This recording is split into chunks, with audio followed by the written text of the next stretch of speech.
Növbəti sual 24 saat nəzarət olur deyəndə nəyi nəzərdə tutursunuz? Onu nəzərdə tuturuq ki, biz uşaqlar qalxmadan daha onlardan erkən qalxırıq. Səhər saat 7:38 kimi uşaqlar qalxır, onlardan erkən biz qalxırıq və uşaqları yatmadan təbii ki, yatmırıq. Daha sonra uşaqlar saat 10:30, 11-ə doğru yatırlar və sonrasında biz günün dəyərləndirməsini edirik, iclas edirik və sabahsı günü planlayırıq. Sonra qrup rəhbərləri hər kəs yatır, bir nəfər isə növbətçi olaraq qalır. Gecə saat 2 radələrində təxminən bütün otaqları ya da bütün çadırlar, düşərgə harada keçirilirsə, bir-bir yoxlanılır. Üstünü açan varmı, hər hansı bir narahatlıq yaşayan varmı, yuxuya gedə bilməyən varmı və s. Daha sonra gecənin 1 saatına qədər o oyaq qalır. Sonra bir başqa qrup rəhbəri oyanır və digər qrup rəhbəri artıq istirahətini edir. Bu deməkdir ki, uşaqlar çadırından ya da otağından çıxıb ayaq yoluna getmək istəsə ya da hər hansı bir ehtiyacını qarşılamaq istəsə, mütləq oyaq kimsə görürlər.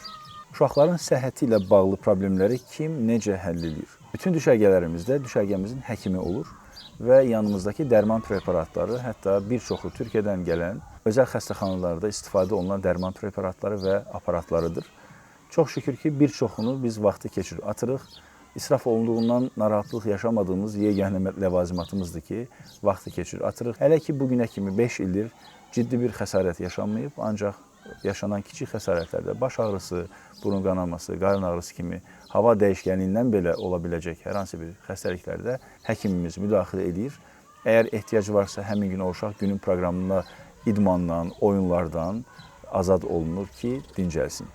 Uşaqlar düşərgə müddətində sığortalanırmı? Bəli, uşaqlar düşərgə müddətində sığortalanır. Reklam olmaması üçün şirkətin adını çəkmirəm, ancaq sığorta olaraq ölkənin ən qabaqcıl şirkətlərindən birindən 6 günlük, yəni düşərgəyə gəldiyimiz gündən ta ki axşam evə qaydana qədər ki günlərdə səfər sığortası ilə sığortalanırlar. Uşaqlar düşərgə müddətində sığortalanırmı? Bəli, uşaqlar düşərgə müddətində sığortalanır. Reklam olmaması üçün şirkətin adını çəkmirəm, ancaq sığorta olaraq ölkənin ən qabaqcıl şirkətlərindən birindən 6 günlük, yəni düşərgəyə gəldiyimiz gündən ta ki axşam evə qaydana qədər ki günlərdə səfər sığortası ilə sığortalanırlar. Bir digər məşhur sualda qidalanma necə olur? Gündə 3 dəfə əsas öğünlər olur.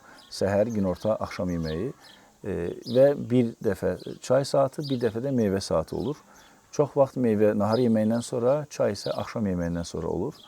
Öğünlərdə nə olur? Səhər yeməyində standartdır, bal, yağ, pendir, çörək, samavar çayı, çox vaxt yumurta.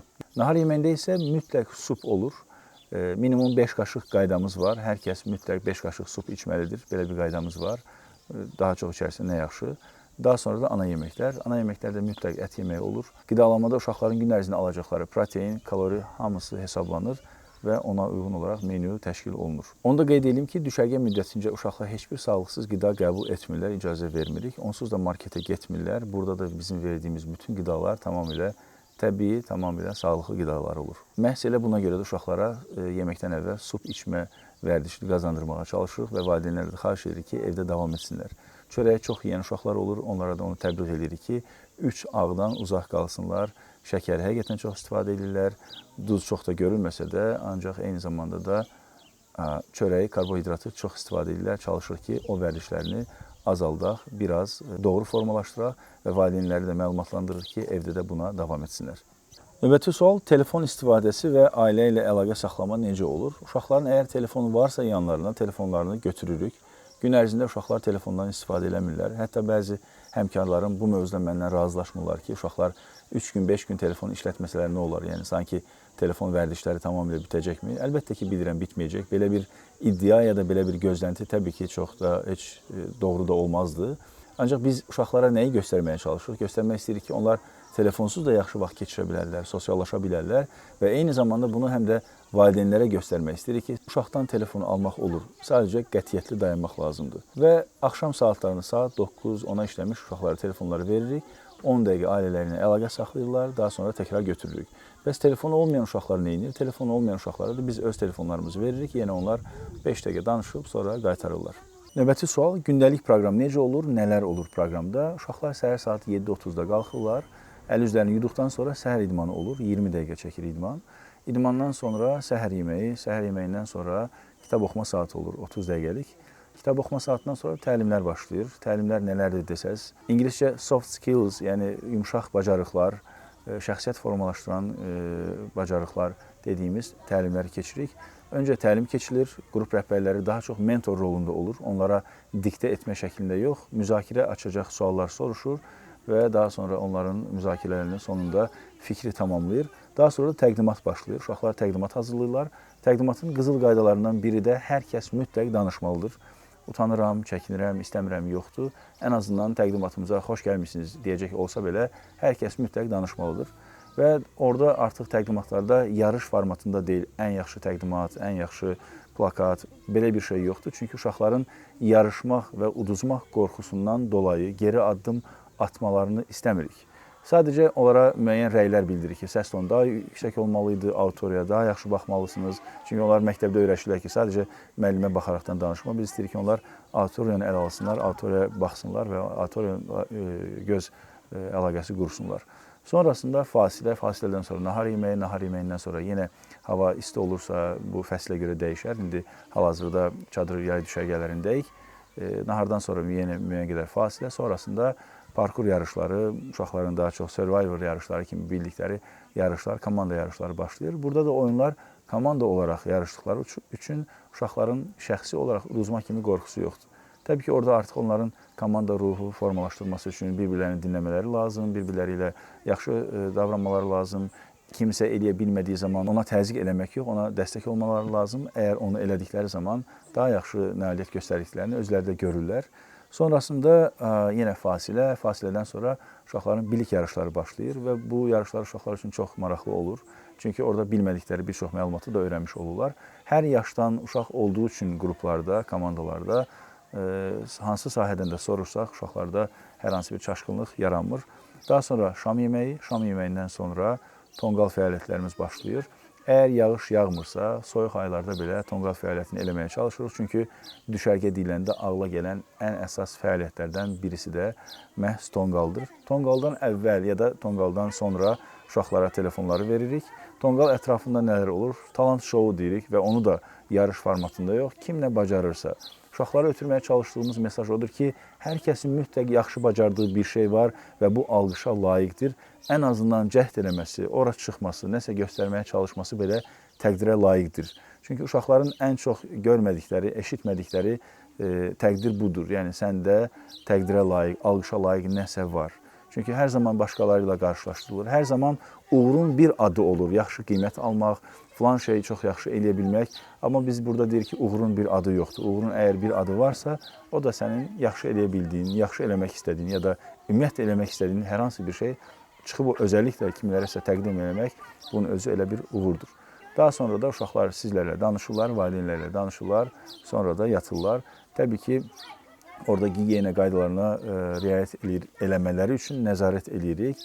Dişlərini fırçalayırlar, yay aylarında da mütləq ayaqlarını yudururuq. Çünki gün ərzində çoxlu oynadıqları üçün tərləyə bilirlər və çadır içində qoxu olmaması üçün, çətinlik yaranmaması üçün gigiyenik qaydalara riayət eləmələri üçün də nəzarət eləyirik. Təlimlərdə hansı mövzulara yer verilir? Təlimlərdə birinci gün mütləq komanda işi təlim olur. Çünki digər günlər komanda ilə fəaliyyət göstərəcəkləri üçün komanda içində necə davranmaları lazım, bir-birləri ilə ünsiyyəti necə qurmaları lazım olduğunu bilmələri üçün komanda işi olur təlimimiz. Digər təlimlər bəzən dəyişə bilir. Düşərgənin müddətinə görə bəzi təlimləri daha ön ala bilirik, bəzilərini ləğv edə bilirik. Ünsiyyət, tənqidi düşüncə, kreativ yanaşma, gündəlik rutin, sağlam qidalanma, balanslı virtual istifadəsi kimi təlimlər keçilir. Bəzən də onlara yaradıcı tapşırıqlar veririk. Məsəl üçün deyirik ki, komanda olaraq bir ölkə yaradın, konstitusiyasını yazın, əlifbasını yazın, himn yazın, bayraq çəkin. Yəni heç olmayan bir şeydir. Bəzən olur ki, ərazinin xəritəsini çəkdiririk. Daha öncə beyinlərinin rastlaşmadıqları bir sual ya da tapşırıq olur. İstəyirik ki, burada da baş-başa verib kreativ, daha asan yollar tapsınlar. Müəyyən ediləcək işləri yazsınlar, daha sonra iş bölgüsü eləsinlər. Yəni bir prosesi idarə etsinlər. Və hər komandanın bir komanda lideri və komanda lider köməkçisi olur və bunu da komanda özü seçir. Bu kimi tapşırıqlar uşaqların həqiqətən də əzbərin xaricində düşünmə qabiliyyətlərini inkişaf elətdirir və sonrasında onlar təqdimat edirlər. Təqdimatdan sonra biz müəyyən onlara verməyə çalışdığımız mesajı bir dəfə daha orada vurğuluyoruz ki, baxın uşaqlar, sizə burada vermək istədiyimiz mesaj buydu. Siz əgər bu qabiliyyətləri özünüzə qazansanız, həyatı boyunca sizə lazım olacaq. Təlimlərdə əsas diqqət etdiyimiz məsələlərdən biri də mövzunu əzbərləməmələri, tam qavramalarıdır. Yəni mövzunu tam belə qaşıyıb bu sözün altındakı əsas məğz, məna nədirsə, onları anlamalarını istəyirik və təqdimat eləyərkən də daha çox bəzək düzəyə yox, yəni çünki yarışdırmama səbəbimiz də məhz odur ki, uşaqlar yarışa fokuslanıb məğzi unutmasınlar. Bəzən də yazı, pozu, plakatları ümumiyyətlə yığışdırırıq ki, uşaqlar təqdimata, bəzək düzəyi yox, məhz mövzuya fokuslansınlar. Növbəti sual bu daha çox çadır düşərgələri üçün soruşulan bir sualdır. Hamam və ayaq yolu məsələsi necə olur? Hər hansı bir qapalı məkanda, binalarda keçirdiyimiz düşərgələrdə bu onsuz da problem olmur. Ayaq yolu və hamam məsələləri onsuz da olur. Amma çadır düşərgələrində bəzən valideynlər düşünür ki, biz bir vəhşi təbiətdəyik və burada ayaq yolu, hamam yoxdur. Xeyr, biz istirahət mərkəzindəyik, bir kotecimiz var. Uşaqlar duş ehtiyaclarını burada qarşılayır. Ayaq yolu həm kotecdə, həm də həyətin özündədir. Hər ikisi təmiz və istifadəyə uyğundur. Gündüz vaxtı həyətdəkini istifadə edirlər, gecə isə qalxdığında ora getmək çətin olmasın deyə kotecin içindəki ayaq yolundan istifadə edirlər. Bir növbəti sual, çadır düşərgələrində vəhşi heyvan təhlükəsi necə olur? Bu çadır düşərgələri haqqında səhv başa düşülən bir məsələdir. Yəni çadır düşərgəsi deyiləndə sanki vəhşi təbiətdə, meşənin, dağın ortasında bir düşərgə qururuq kimi anlaşılır. Biz xeyr, istirahət mərkəzindəyik, istirahət mərkəzinin həyətindəyik. Burada hər hansı bir vəhşi heyvan təhlükəsi yoxdur. Bu səbəbdən də narahat olmağa ehtiyac yoxdur.